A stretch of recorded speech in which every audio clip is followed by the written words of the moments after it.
लौके दूरवे से तोहर फूलवना हो, निक लागत रे तोहर खेलवना हो।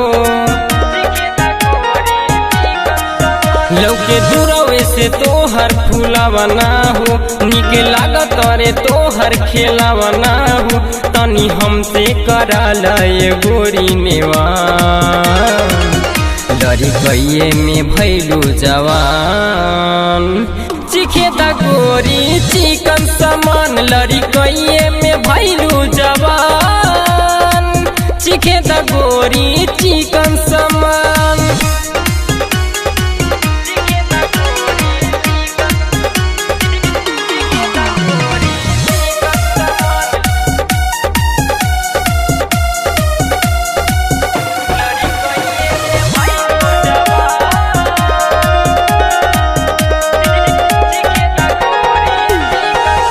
कतलिया से देखे लू गोरी, छूटे लदहिया से पानी। एक बेर हमके धरे दकुरवा, पजबू लब के निशानी। लेके गइल पसीना से दिल, ओठा लाली तोहर, बोला कहिया तू बनबुए जान। घर वाली हमार कब से जिया पे होई बोला बिहान, लड़कइये में भैलू जवान। चिखे द गोरी चिकन समान, लड़कइये में भैलू जवान।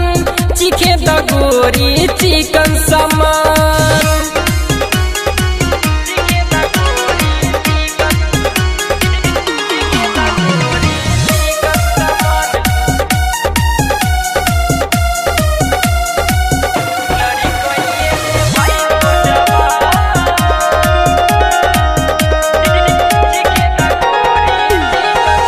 सीना से तोहरा सर के ओढ़निया, खोले जवानी के भेद हो।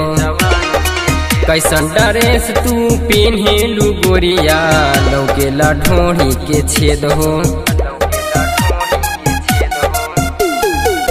सोनू लुटी है खजाना तोहार, का भागा तारू, बड़े जोखन से न केहू सुतार। का तारू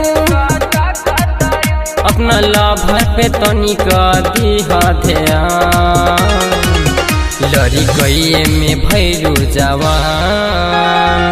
चिखे द गोरी चिकन समान, लड़कइये में भैलू जवान। चिखे द गोरी चिकन समान। रिया फिल्म्स रिकॉर्डिंग स्टूडियो।